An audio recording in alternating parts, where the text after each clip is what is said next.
Guys നമ്മൾ കാണാൻ പോകുന്നത് നെറ്റ്കോട്ട ഫാബ്രിക്കിൽ വന്നിരിക്കുന്ന അൻസ്റ്റിച്ച്ഡ് മെറ്റീരിയൽ ആണ്. ബ്യൂട്ടിഫുൾ പാറ്റേണിലാണ് ഒരു ഡിസൈൻ കൊണ്ടുവന്നിരിക്കുന്നത്. നമുക്ക് ഡീറ്റെയിലായിട്ട് നോക്കാം. ഇതിന്റെ ഹൈലൈറ്റ് എന്ന് പറഞ്ഞ ദുപ്പട്ടയാണ് കേട്ടോ. ഓർഗൻസ ഫാബ്രിക്കിലാണ് ദുപ്പട്ട വന്നിരിക്കുന്നത്. രണ്ട് സൈഡും ബനാറസി വീവിങ്സ് ആണ് കൊടുത്തിരിക്കുന്നത്. ബ്യൂട്ടിഫുൾ ഡിസൈൻ ആണ് ദുപ്പട്ടയിൽ വന്നിരിക്കുന്നത്. ദുപ്പട്ട ലെങ്ത് വരുന്നത് 2.5 ആണ്. ടോപ്പ് വരുന്നത് നെക്ക് പോർഷനിൽ വരുന്നത് അക്കോബ ഫാബ്രിക് ആണ് കൊടുത്തിരിക്കുന്നത്. ഇതാണ് ഇതിന്റെ ക്ലോസർ വ്യൂ വരുന്നത്.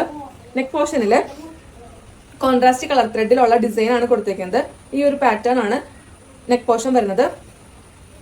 ബോട്ടം വരുന്ന ഷാൻഡും ഫാബ്രിക് ആണ്. ടോപ്പിന്റെ ലെങ്ത് വരുന്നത് 47 ആണ്. ടോപ്പ് 2.5 അവൈലബിൾ ആണ്. ബോട്ടം 2.3 അവൈലബിൾ ആണ്. നെക്സ്റ്റ് കളർ നല്ലൊരു ഒലിവ് ഗ്രീൻ ഷെയ്ഡ് ആണ്. നെക്ക് പോർഷൻ വരുന്നത് സെയിം തന്നെ ഡിസൈൻ ആണ് വന്നിരിക്കുന്നത്.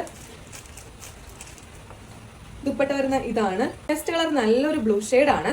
നെക്ക് പോർഷൻ വരുന്ന സെയിം തന്നെ ഡിസൈൻ ആണ് വന്നിരിക്കുന്നത്. ഇത് നെക്ക് പോർഷൻ ഉള്ളത് അക്കോബ ഫാബ്രിക് ആണ് കേട്ടോ. ടോപ്പിൽ ഫുൾ ആയിട്ടും ഈ ഒരു ഡിസൈൻ അവൈലബിൾ ആണ്.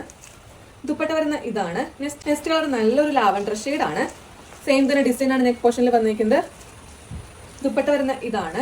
നെറ്റ്കോട്ട ഫാബ്രിക്കിൽ വന്നിരിക്കുന്ന അൻസ്റ്റിച്ച്ഡ് ചുരിദാർ മെറ്റീരിയൽ ആണ് ഇത് കാണിച്ചത്. ഇതിന്റെ ഹൈലൈറ്റ് എന്ന് പറഞ്ഞ ദുപ്പട്ടയിലുള്ള ഓർഗൻസ ദുപ്പട്ടയാണ് ഇതിന്റെ ഹൈലൈറ്റ്. ഇതിന്റെ റേറ്റ് വരുന്ന 899 ആണ്. 4 കളേഴ്സിലാണ് നമ്മൾ ഈ ഒരു പാറ്റേൺ അവൈലബിൾ ആക്കിയത്. ഇതിനകത്ത് ഏതെങ്കിലും കളർ നിങ്ങൾക്ക് ഇഷ്ടപ്പെടുമെങ്കിൽ ഡയറക്റ്റ് DM ചെയ്യാം. Thank you.